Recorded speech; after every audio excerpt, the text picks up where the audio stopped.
Imagine a world on the brink of change, the late 19th century. Science is clashing with tradition, and a rigid, conservative society is struggling to contain the explosive forces of new ideas. This was the world of Edvard Munch, a world that wasn't quite ready for the raw, emotional truth he was about to unleash. From the very beginning, his life was marked by tragedy. He was just a boy when his mother died of tuberculosis, a cruel disease that would later claim his beloved sister Sophie. The specter of illness, loss, and grief haunted the Munch household, a dark cloud that would follow Edvard for the rest of his life. His father, a deeply religious and anxious man, often told him and his siblings terrifying ghost stories, filling their young minds with images of hell and damnation. This constant exposure to death and spiritual fear became the fertile, albeit painful, ground from which his art would grow. He felt things deeply, almost too deeply, for the stoic world around him. He once wrote, "Without anxiety and illness,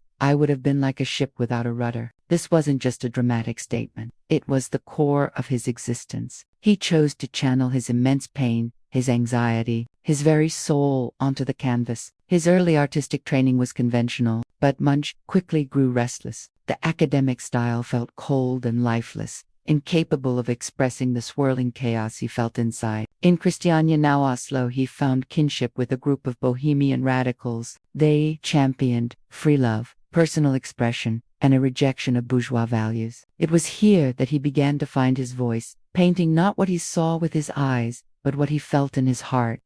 But this newfound freedom came at a cost. His work was immediately met with shock and outrage. Critics called it unfinished, grotesque, even insane. His 1886 painting, a haunting depiction of his sister Sophie's last moments, was savaged by the press. They couldn't understand why he would paint something so raw, so personal, so agonizingly real. The public was used to art that was beautiful, idealized, and comforting. Munch gave them the opposite. He gave them a window into human suffering. They cringed. It was a brutal rejection, one that would have crushed a lesser spirit. Imagine pouring your deepest grief onto a canvas, only to have the world mock it. This was the challenge Munch faced, to stay true to his vision in a world that desperately wanted him to be silent.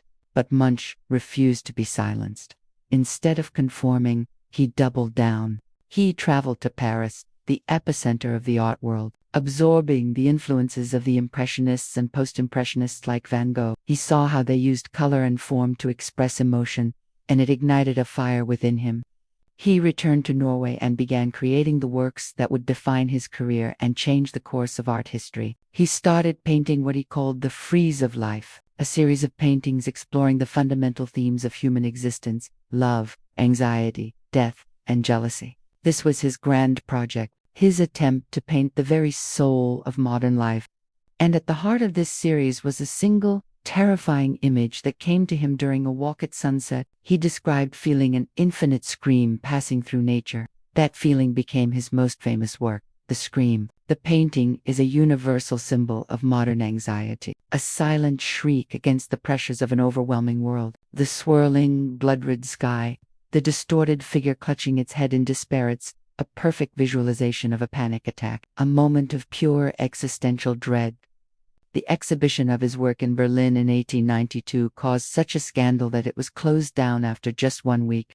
The German art establishment was horrified, but the scandal, ironically, made him famous. The Munch affair became a rallying cry for progressive artists across Europe who were tired of the old, stuffy academies. Munch was suddenly the leader of a new movement, a movement that would become known as Expressionism. He was an overnight sensation, but his newfound fame didn't bring him peace. In fact, it only amplified his inner turmoil. The pressure to constantly create, to tour, to deal with critics and collectors was immense. His personal life was just as turbulent. A series of disastrous love affairs left him emotionally scarred, fueling his paranoia and anxiety. He depicted these painful relationships in works like Vampire and Jealousy, showing love not as a gentle romance, but as a dangerous, consuming force. He felt trapped, persecuted, and profoundly alone. Even when surrounded by admirers, the art world that had made him a star was also a source of immense pressure,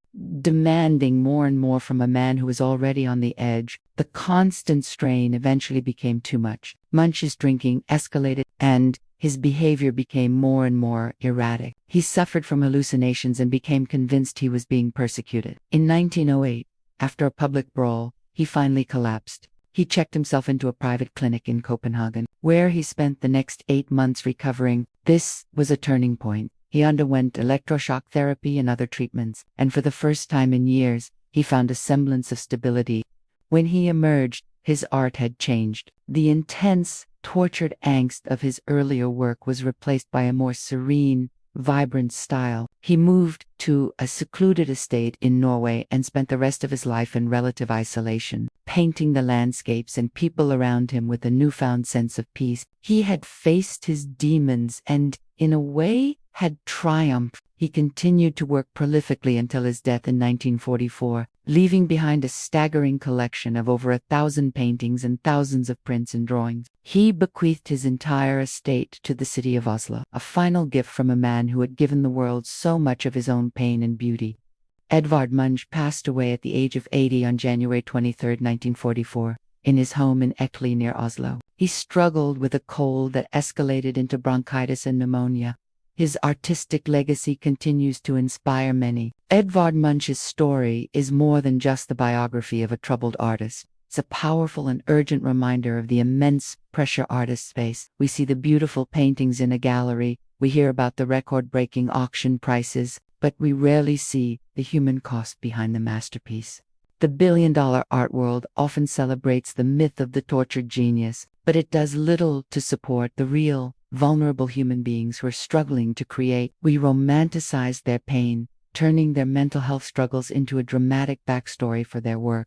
But anxiety, depression, and isolation are not romantic. They are real struggles that require support and understanding. Munch's story forces us to ask, how can we better support the artists who enrich our world? How can we create an environment where they don't have to sacrifice their well-being for their art? It starts with talking about it, with pulling back the curtain on the art world and sharing the reality of what it means to be an artist today. It's about creating a culture of empathy and support, not just for the art, but for the artist. Thank you for joining us on this journey into the life of Edvard Munch. His art continues to resonate because it speaks to the fears and anxieties that are part of the human condition. If his story touched you, please help us continue to explore the complex lives of the world's greatest artists. Hit that like button, subscribe to our channel for more deep dives, and share this video with someone who you think needs to see it. Every time you click on like, it helps us tell these important stories and keep the conversation going. Thanks for watching, and we'll see you in the next one.